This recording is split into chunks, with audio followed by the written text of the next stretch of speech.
Welcome to Practical Changemakers, a carbon positive story. I'd like to acknowledge that we're speaking to you today on Wajak Noongar Boodja and to pay my respects to elders past, present and emerging. My name is Louise and I'm the CEO of Carbon Positive Australia. Our mission is to empower and encourage everyone in Australia to take action that revitalises and improves the health of landscapes and communities. We do this via our carefully selected Australian tree planting projects and by providing inspiring education programs. Through our work, we get to talk to and spend time with people who are working for the health of our environment every single day. These practical change makers and leaders don't often make the headlines, but the work that they do is vital in our changing world. It's my pleasure to introduce some of them to you and for you to hear more about their work, to get inspired and to find out ways you can also become a practical change maker. My guest today is Keith Hutchings. Welcome, Keith. Keith is the founder of the Comfortable Home Project. This is a not-for-profit working to change the way we build houses here in Australia through education, marketing and the odd bit of cheeky humour. He's developed the superpower of making people laugh about how badly we're doing housing in this country and how good it could be. Keith, big welcome to you. I'd love you to tell our listeners a bit more about yourself and about what the Comfortable Home Project is. Thank you, Louise. And that was a great introduction. I obviously was inspired on the day I wrote out that for you. So myself, some people may have instinctively guessed that I'm an American. I've lived in Australia for 30 years. I've spent the last 6 years working as a handyman. So I have been in something in the neighborhood of 1,000 houses in that time. I don't know that. Which means that I have declared myself to be the national expert on how not to build houses here. And so I have bestowed onto myself a PhD in houseology. And so people can refer to me as Dr. Keith. Ah, okay. Well, I should do that from now on. As is entirely appropriate. Yes. So tell us what Comfortable Home Project is. How does it work? What are you encouraging people to do? Well, so what I want everyone who is either building a house in the near future or knows someone who is, or their parents are. I do like to talk to more young people about, because there's nothing better than a young person having the opportunity to go to their parents and say, Mom and Dad, are you stupid? Because you could, if you buy this house that you're looking at, you are going to spend the rest of our lives paying really high energy bills for a house that's really uncomfortable to be in, and spend most of your time shouting at me to close the door. What the Comfortable Home Project is about is informing people that they could live in a house which is warm in the winter and cool in the summer by the way it's designed, rather than by using air conditioning or any of the other ways that we might cool a house. And that's a really important part of the solution to climate change, but I don't really talk about climate change because there are a whole bunch of people in this country that if you tell them that something is sustainable, they believe it is twice as expensive and half as good, and they don't want it. It's such an interesting thing, isn't it? It's kind of bizarro world. It's understandable. There were some early days, and then there's a lot of pushback against the whole sustainability movement from the people who stand to profit from business as usual. What I talk about is being comfortable in your home with minimal extra energy, which is about saving people money. Because what I've realized is all of the solutions to climate change are actually better for us. They're better for us as individuals. They solve problems for the planet. They also solve problems for the individual people. And I want more people. 90% of the people I speak to have no idea that they could have a house with no energy costs. And particularly where we live as well. in Australia, there are so many things that we can do in the way we orient our house, the way that we insulate our house. So tell us a little bit more about, my house isn't built the right way though. What do I do? This is a problem. I've mainly focused on new construction because, well, right now there are 18,000 new houses being built in Western Australia every year. That number goes up and down, but it floats sort of around that point. It's probably higher right now. So I tend to focus on those houses, and we can talk later about what you do with the house you're in. But what I want to do is stop any new houses being built badly. And so on a scale of 1 to 10, how bad are we? The houses we live in are terrible. Europeans come here and they say, and they all say it in this same voice. I've talked to hundreds of people from Europe. Every time I tell them what they do, they say the same thing. Why are your houses so cold? I don't know where these Europeans get an American accent from, but they always say it the same way. So a person, I don't actually remember his name, noticed a few years ago that more people die from the cold here in Australia every year than die from the cold in Sweden. That's crazy. It gets a lot colder in Sweden. And the phrase he used is that our houses are glorified tents. Insulation? What? Why? I do not understand the meaning of this word. No, we have so many houses. And the building code at this point, what is required of builders is a tiny improvement over what existed 20 or 30 years ago. But it's still far short of what would be easily done. So what can we do at a relatively low cost to make our homes more environmentally sustainable? What should these builders be doing? Well, I look in terms of consumer-led demand. So what I talk about is what we should be expecting from our homes. And so what I suggest to people is if you're going to be buying a house, the first thing to do is to go on the site. There's a website called Your Home. Do a basic understanding of what passive solar design is so that you understand how orientation works, so that the sun can come into your house in the winter and warm the floor up, keeping the sun out of the house in summer, being able to open up the house to the southwest, which is where in the summer a prevailing breeze comes from, so that you can flush the day's heat out.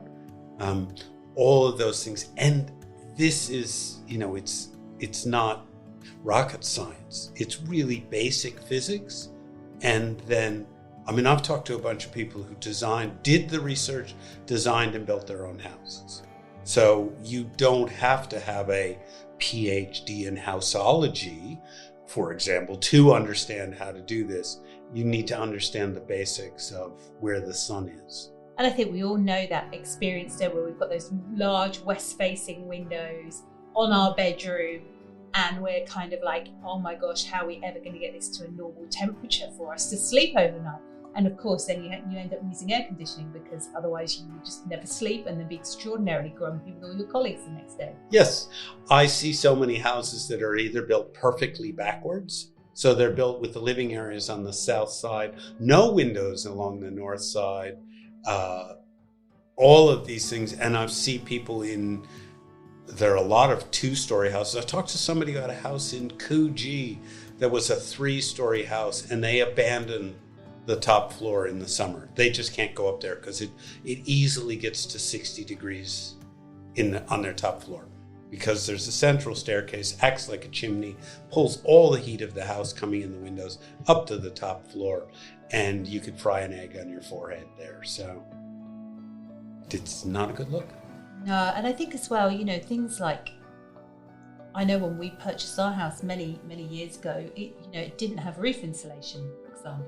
That didn't come as a standard part of the house building package. Yes. So we obviously went out and bought that roof insulation and did it ourselves. But how do we maybe not realize that that was something we needed to do? Well, my mother was, back in the late 1960s, was told by a builder that it doesn't make sense to pay for insulation because the cost of heating the heating oil was so cheap that just turn the furnace on if you're cold. And, then 1973, the oil price hikes and everything, suddenly that cost her a lot of money. And she's, so we weren't really encouraged to think about these things. And it's really only recently the idea that how much it's costing a person to keep their house at a comfortable temperature is really becoming an issue. And so what do you think are the roles of government and the private building sector in making our homes more sustainable? I don't have the patience for dealing. I know some people who are working on changing the building code and trying to get government on board with this. And it's a constant battle between them and the volume builders who have the ear of government and can say, no, we're not going to do that. And so I don't actually give that any attention because I believe in the power of consumer-led demand. The story I like to tell. So back in since the 1950s, I'm old enough to remember the black Bakelite phones. The old phone that your nan. Yeah, I do actually remember them as well, which is quite sad, but anyway. Yes, no. Years of accumulated wisdom. So these phones were great. They were indestructible. And, when my sister pissed me off, I could slam it down. It was so satisfying. They were great. And they just never broke. And then in 2005, Steve Jobs came out with the iPhone. And now nobody has one of those phones, and you wouldn't have one. You go to a garage sale and people pay you money to take them away. Yeah, for sure. So we can do the same thing with our houses. If we inform the consumers, do you like getting your energy bills? When they arrive every month, do you get excited if it's bigger than the month before? Because generally not. No, we like them to be smaller, don't we? I've never met anyone who said yes to that. I am convinced that there are people, based on the logic of the way our houses are being built, that there must be people who are so competitive that if their energy bill arrives and it's bigger than the month before, they get excited because they believe they've won. Ah. I've never met a person like this, but it's the only logical explanation for how energy hungry our houses are built. So if we want to change this, what we need to do, it's consumer-led demand, as I said. So if I was going and I'm going to go and buy, and I've found this great block, it's facing the sea, which in this part of the world is facing west. So not for all people, of course. We might have some Sydney-siders here who are, facing a completely different direction to us when they're looking at the sea. But they're looking the wrong way. They're looking the wrong way. But generally, it's going to be kind of an east-west. Well, maybe not if you're down in the south. But say I'm looking for a home and I'm actually over here in WA, and we know that I'd like a sea view because it's a really important thing for me. But actually having my house built due west is probably not going to be the best. Everything is compromises with design. There are some houses and that, there are places where you'll get a block and it's just perfect. But often that it isn't. Ideally, what you want is an east-west orientated block with nothing on the northern side. One of the houses I went to look at, it was built along a park. And so it was a perfect block. An architect would eat their children to get an opportunity to build a passive solar house on this block. So what did the builder do? They put a carport all the way down the northern side. But, so they had a house that was perfectly insulated from any solar gains by 4 meters of carport insulation. That house is going to be freezing in the winter. Such as life. But, so what do? There are a number of things. We have here in Western Australia the largest houses in the world on average per capita, the size of the houses. And that's because the building industry makes their living by the square meter. So all of their marketing has about bigger. But one of the ways to deal with you want to see the ocean is build a smaller house and turn it 45 degrees on the block so that you can still see the ocean, but the living areas of the house are open to the northern side, which is where the sun is going to come in.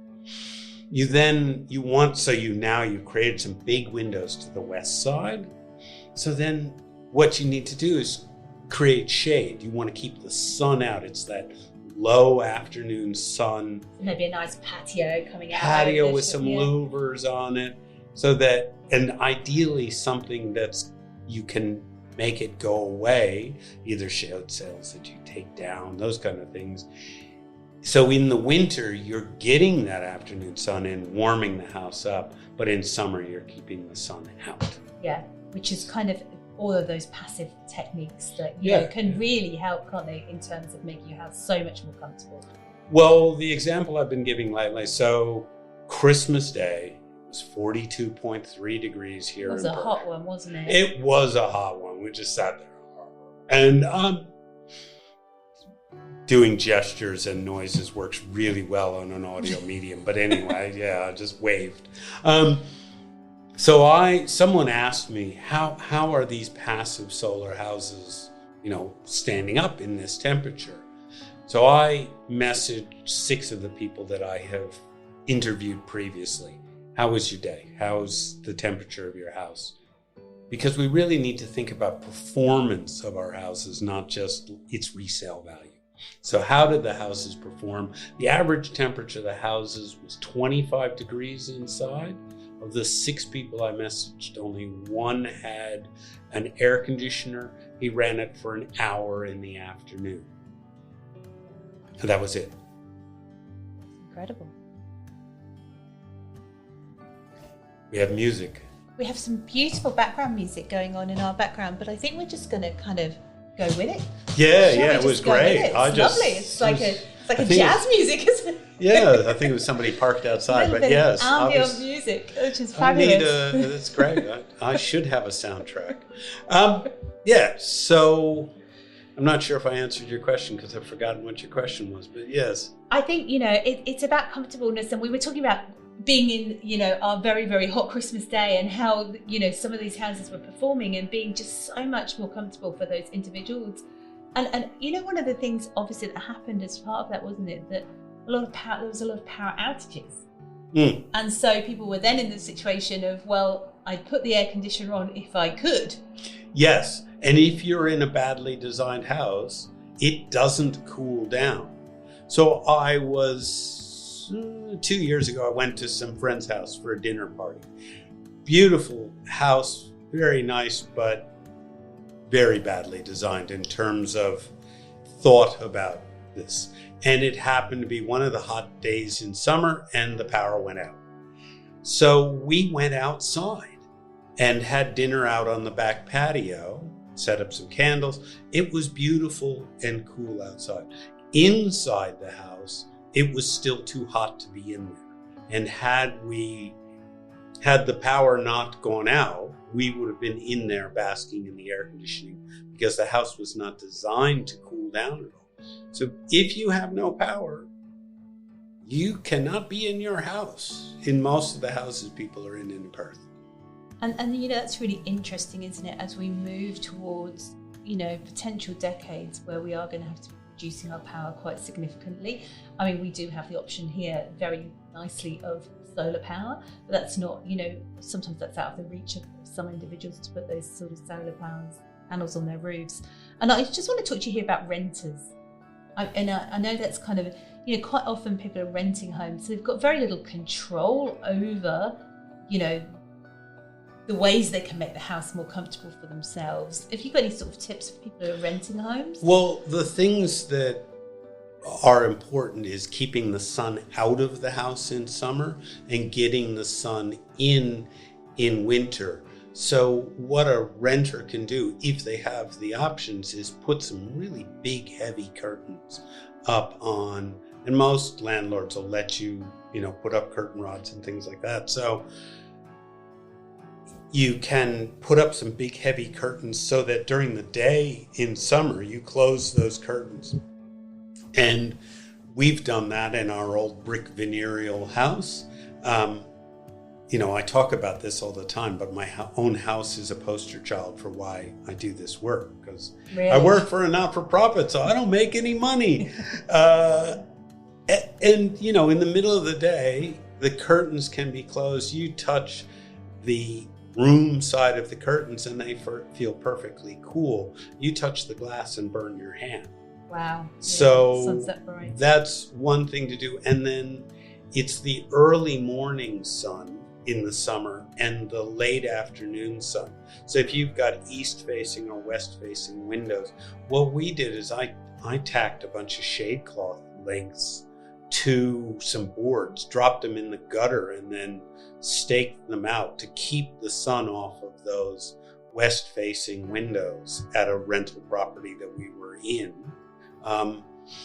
It wasn't attractive, but it worked to keep the sun off the windows, and that's the best thing you can do. So anything to keep the sun out. And then you have to operate your house. So in the winter, you open up those curtains, take the shade sail down, get the sun into the house, and hopefully use that to warm up some of the air. And then at night, you've got those big heavy curtains. You close all of the curtains and close your house up. But it's tough for renters because landlords, it's strange to me. I work in a lot of rental properties, and this is probably the most valuable asset they own, and they don't want to spend any money on it. And they don't want to keep their tenants happy. I tell, my clients, say, if you have good tenants, spoil them. Because if they leave and you get bad tenants, it's going to cost you a lot more than some shade sails or maybe an air conditioner. But not everybody thinks that way. So yeah, and I think there is an element of personal well-being here that we're talking about as well, isn't it? And having environmentally sustainable housing. I know, from a perspective of Carbon Positive Australia, we're looking to do planting, for example, in areas that are disinvested, because we know the statistics tell us that those areas will suffer more from the heat impacts that we're going to face from climate change. Yeah, well, so there's two sides to that. I find it's a really funny, ironic thing that we refer to the wealthy suburbs as the green, leafy suburbs.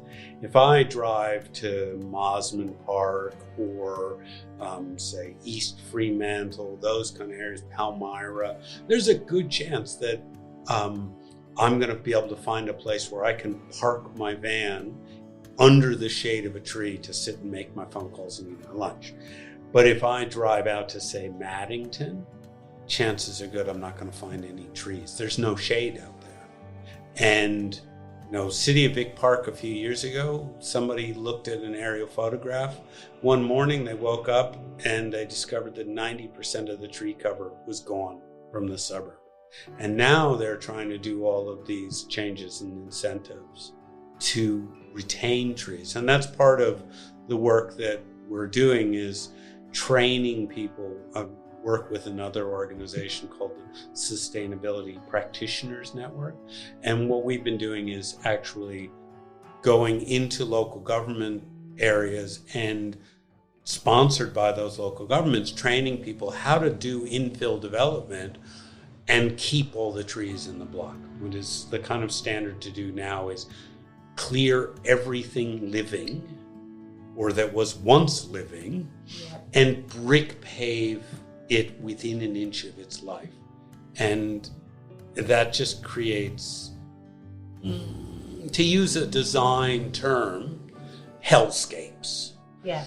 Yeah. I look, Kublap Avenue, which is near where I live, has recently been rezoned as R60. Developers have come in, cleared these old 1960s houses and put in 6 units on them. They've brick paved everything with gray brick paving. And you walk into those places in the middle of summer and it can easily be 60 degrees. Yeah, which incredible, is, isn't it? Yeah, only cockroaches can live in that. And yet, we do have some amazing abilities, don't we? Being coastal, to get sea breezes and to be able to actually have trees and to have, scapes where people can actually feel comfortable. It really is a climate leadership, design leadership issue that we're talking about, isn't it? I think. Well, let's wait for the police to go. They obviously don't like us talking about this. You done? You had enough? Okay. So there are two sides to that. There is the health of our suburbs, and they've done studies where in areas where people have more trees around them, they are mentally healthier. So maintaining the tree cover in suburbs is really important. And then the other thing is the way we're designing our houses. So a house that's designed to be energy efficient is designed to be cooled down by that afternoon breeze. And I was in one house in Hilton, and it's a back infill house. They took the backyard and turned it built a house that basically covers the whole thing, battle axe block. And it was the first hot day of summer that I'm in this house. And we're out in the backyard, tiny little pocket backyard. Owner says, it's kind of hot. Let's step inside. We step inside. It's 10 degrees cooler inside this house just by stepping 3 meters. And I feel this breeze blowing on the back of my neck. Now, out on the street, there is no breeze. It's absolutely dead still. And then it's a long driveway into a backyard, and I've got this gale blowing down my neck, and I think, this guy, he claims this is a sustainable house, but he's got an air conditioner running. I turn around, there is no air conditioner. The breeze is coming in through the front door. And I talked to the designer of that building, Griff Morris from Solar Dwellings, and he said, oh yes, we shaped the roof like an airfoil to catch that breeze. So you've got the front door and then the bigger double sliding doors. It creates a Venturi effect, creates a vacuum, and then the breeze going over the top of the house further creates that vacuum. The house is a series of 1-room deep rooms, and it just sucks the heat straight out. So interesting, isn't it? That you can just do that through design. Yeah, physics. Yeah. But there's another side to it, which I like to say, I did promise some cheeky humor. Yeah. So what we do with our houses now is that we close them up and we refrigerate the air. Yep. So I had a roommate in college who liked to keep his gym shoes in the fridge because then they were nice and cool when he put them on. That doesn't sound great. No, that's kind of disgusting, but that's what we do with our houses. The gym shoes, your son's Axe spray, that's going to be so nasty. The cat box, the piece of fish that fell down in the back of the fridge and is turned into a science project. Yeah, we've all got one of those science projects somewhere, haven't we? Yeah. That's the air that we are refrigerating. And then on top of that, if you have... Everything we do has an impact, from how we commute to work to what we buy at the grocery store. Our lifestyle choices are contributing to our carbon footprint. Did you know Australians have one of the highest personal carbon footprints in the world? The good news is we can change that. Measuring your footprint is easy with our carbon footprint calculator. Custom designed for Australians, it gives you an accurate footprint calculation so you can really know your number. You'll also learn practical everyday ways to reduce and offset the impact of your lifestyle to help combat climate change. You can calculate your footprint at carbonpositiveaustralia.org.au/calculate. For over 21 years, Carbon Positive Australia has planted trees and sequestered carbon. Our tree planting increases canopy cover and biodiversity, and also creates positive climate health and well-being outcomes. We take a nature-led approach and are passionate about providing ecologically sensitive planting that protects our environment. We only plant biodiverse native species and specialise in working with landholders to create innovative solutions for carbon planting. We are renowned for our research and monitoring of ecological outcomes. For less than the price of a cup of coffee, you can plant trees with us by donating at carbonpositiveaustralia.org.au/donate.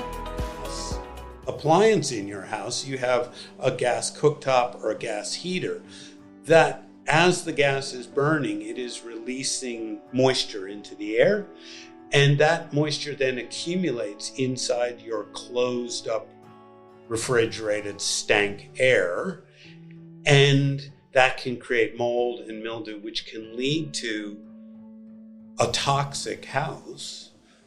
Molds and mildews are incredibly toxic. I spoke to a woman who was very close to death a few years ago with basically her immune system shut down because of mold and mildew in the house. Yeah, I've heard instances of that before as well. I mean, it comes from damp too. So, being originally a Brit, and there's a lot of damp and sort of mold issues that people face there. But again, due to old, badly built houses, quite often, exactly. It's yes. the same. It's always the same thing. It's something I wanted to ask you, and I think we're in an environmental crisis, and interestingly, we're also in a housing crisis at the same time.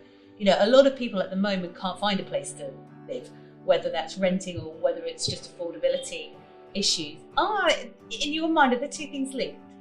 They're very much so. There's a couple of reasons why they're linked. One is that the average family is spending $1,500 to $2,000 a year on energy costs. And at least half of that is the cost of making up for crappy design on our houses by running an air conditioner, if you have an air conditioner. So that's part of it. The other part of it is our whole culture around housing and construction is based around the idea of housing as an investment. There's a little bit of a rabbit hole that I can go down here, and you have to stop me when I go too far. But so the Menzies government in the 1960s, I love this. Now we're getting a history lesson. I love this. Yep. A history lesson. At the time, most of the working people in Australia were renters, which meant that if the factory closed down because you went on strike, you could just load up the Holden, drive to the next city, get another job, and Bob's your uncle. And so what the Menzies government, in order to break the power of the unions and to break the Communist Party, which the two work together very well, decided to turn us into a nation of homeowners. I think that happened in the UK too, and I think it was a certain Mrs. Thatcher that was partly to do with Might very well be. Don't know that history. Might be some research there. And so, but then there's the unforeseen consequences. And the story that they told everyone was that you buy this house, and then in a few years, you will sell the house.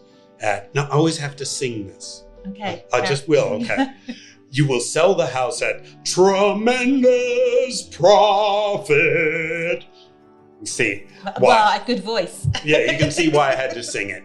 So operatic almost. Yeah, almost, but not quite. Almost, but not quite. Almost completely unlike opera. But so we will sell our houses. So this whole culture is that the house is an investment, which you will sell at tremendous profit. And so it doesn't matter if it's falling apart. It doesn't matter because you're just going to buy it. You're going to hold it for a little while, and then you're going to pass it on to some poor sucker. So everything about our culture around housing is built around this myth. And that's why we have a housing affordability crisis, because it's all about Not, can I buy this house? Can I design a house which I will live in for the rest of my life? I will raise my children and then I will retire into, I will bring in renters because it's designed once the kids are out of the house. It's, the average person sells their house, I think I heard recently, it's every 3 years. That's incredible, isn't it? And that is an outgrowth of bad design. The people who build these houses very rarely sell them. There is actually a real estate agent here in Perth who is specializing in selling energy efficient houses.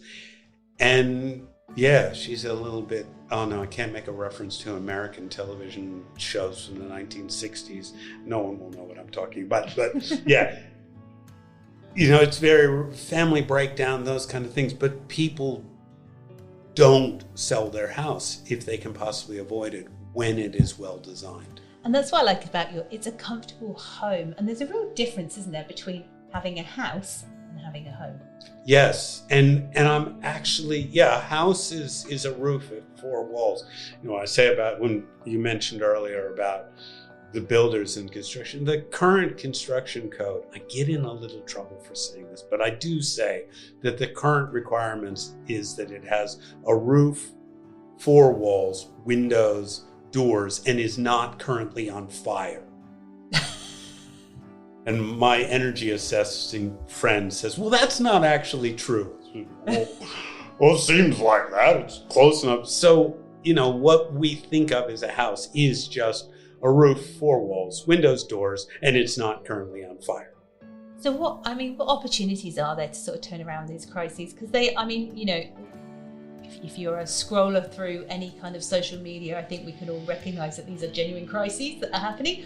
And science definitely tells us we've got an environmental crisis, and we seem to have very good evidence as well that we do have these housing crises going on. Well, I think there are so many things that are being done, which again, they're small organizations that aren't very good at marketing. And that's part of what we're trying to do. But so, the first thing is, if you know people who are planning on building, what I say is friends don't let friends build bad buildings. Okay. How's that for some alliteration? That's a good piece of marketing spiel, I would say. Yeah. So if your friends are planning on buying a house and they're going around and they're out in the far distant suburbs, talk to them about energy efficiency. If you're thinking about building, the first thing to do is to do some education on passive solar design, on energy efficient design. Then the next thing to do is to find a building designer who has a proven track record of working with energy efficient building, because there are a lot of builders.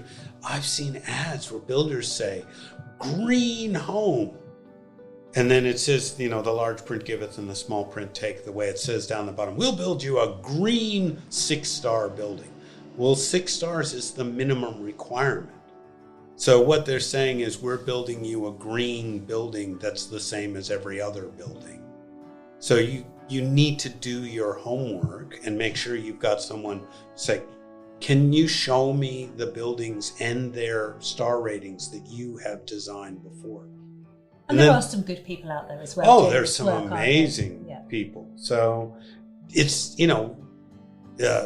someone once, there was a suit seller in New Jersey whose tagline was, an educated consumer is our best customer. And he didn't need to fake the American accent because he was American. Yeah. And so do your homework, but then also talk to your friends. Now, as far as housing affordability, and these things are all tied together, there's a whole bunch of, again, that myth making was that everybody needed to own your own home. Now, I've got a neighbor down the road, and he is an old retired guy, and he goes out and he mows his lawn with a pair of hand shears. And he pulls up the dandelions individually with a fork or something. It's just there is a special gardening implement. Yeah, but he does it by hand. He doesn't get out a flamethrower or anything that you would logically use for that sort of mow your lawn with a flamethrower. He seems to be getting a lot out of living on his own, because his lawn, I think he's using a ruler to measure every blade of grass. Unless you are like that, the single family house with one person living in it or two people really doesn't make any sense. There's no logic to it. The only people who really benefit from it are the banks and the property developers. There are a bunch of people who are doing things. So Cooperation Housing is an organization that works here. The idea is you get a group of people together, you develop a property, and you all live on it. And then that way, instead of having 6 washing machines, 10 washing machines, you have 2. Instead of having 10 whippersnippers, you have 1. You have 1 lawnmower, and that frees up a tremendous amount of assets. And you can have much smaller houses then, because what often these housing cooperatives will do is they'll have a common area built into it. Shared resources. So when you want to have, and often what they'll do is they'll put a little apartment as a part of that. So, the Rellies are coming out from England. You book the shared apartment, they come out. They don't stay with you, so you don't need a spare room, which just ends up being a sort of place to put crap that you don't need. Well, exactly. We all have one of those, don't we? Yeah, 4th generation hoarder here. Yeah. I have to go to meetings for it. But if you share those resources, then you free up a whole bunch of assets and create a bunch of housing affordability. Just another shout out to people I like. There's a woman here in Perth who has set up a online business called Mortgage Mates. And the idea is you get together with another person and share the cost of the mortgage. So rather than being renters in a share house, you share ownership of your house. And, there's contracts together and all of that. But it's a matter of finding someone who is in a similar, likes dogs, doesn't like dogs, whatever that is. And, lots of people manage to do that for years in share houses. Why not do it with a mortgage? So, and that means that, if you want to get into the buying of a house, you can do. So we're kind of coming to the end of our chat together, but I just want to ask you, if you had a magic wand and can change just one thing overnight about how we do housing, what would that be? Well, that we were successful in our mission in that everyone knew that they could have a house which is warm in the winter and cool in the summer, because basically once you have spent time in a passive solar house, you really don't want anything else. I've spoken to people and they've just had somebody walking down the street said, this is an interesting looking house. Walked in, the house is 10 degrees cooler. There's no air conditioning. And I want me one of these. Yeah, I want those low bills. Yeah. I just want to be this comfortable on a hot day or this warm on a cold day. Yeah, because it's quite cool here, can't it? Well, we actually have more cold days than hot days here in Perth. The hot days are hot, but the cold days are jolly cold. So if everyone knew this, there would just be that market demand. Most of the houses that are currently on offer would be about as popular as a 90s flip phone that you would find at a garage sale. People would just go, do you think I'm a moron? You're trying to sell me a house that is going to cost me thousands of dollars over the years that I live in it to try and make up for your poor quality design. That would be my ultimate dream. And so if somebody wants to find out more about the Comfortable Home Project and find out more about this kind of thing, where can they find you? Well, so hopefully we can put some links in the show notes, but the Comfortable Home Project, we're the only one. Yep. The Sustainability Practitioners Network. You can find me on LinkedIn. I'm also the only Keith Hutchings in Australia, I think, on LinkedIn. So if you're interested in having a further conversation about this, I'm having entirely too much fun on LinkedIn, and I will accept all connection requests. All comers are accepted. And I would love to talk to anybody about this if you're thinking of building. So commercial interruption. If you're thinking of building in the near future, part of what's on our page is a list of service providers. And you can go and, if you're looking for a builder, you can watch a little video and meet them. Oh, that's fantastic, isn't it? Because I think, information definitely is power, isn't it, when it comes to these types of things, and knowing who you can contact and who's doing the right thing out there and who can give you that comfortable home you want is really great. Well, I realize the importance of this is because I talked to a number of people who either ended up in an energy efficient house because they met a builder at the tennis club. Because I realize that's how people are choosing their builders, their architects. Oh, you're a builder? Do you want to build me a house? Or, someone said to me, well, I wanted a passive solar house, but my builder said I couldn't have one. Yes. His builder was his brother-in-law. He didn't have a lot of choice in the matter, but that's how people are choosing. So I'd rather people choose them by coming, watching some videos and going, I like him. He's a Dockers supporter. Or I like him. He's not a Dockers supporter. I don't have a dog in the fight, but however you want to choose them. I like this guy. I like this guy because he's going to build me a comfortable home. Might be the best way to go. Yeah. Well, they'll all do that or they wouldn't be on the website. So yes. Thank you, Keith. It's been a pleasure talking to you today, and I hope that our listeners have found some way of, thinking about their own housing and how they can make their homes more comfortable, and if they're thinking of building, how to find out more. Could I just add on the tail end that, because we're talking, we're carbon positive here. The reason why this is so important, because I never plugged that in there, is that on those really hot days, that's when the power goes off because everyone is. And one of the big issues that's stopping us from being able to transition to fully renewable power is those peak loads on those extreme days. And if you have a house that doesn't really need air conditioning, or if you're running your air conditioner for an hour in the evening before you go to bed, that's going to make a huge difference when these houses become mainstream. So that's why I've chosen to focus on housing as a part of the solution to climate change, is that it's that peak power requirement in the afternoon on the hot days that these houses are going to make a big difference for. They certainly are. Thank you so much.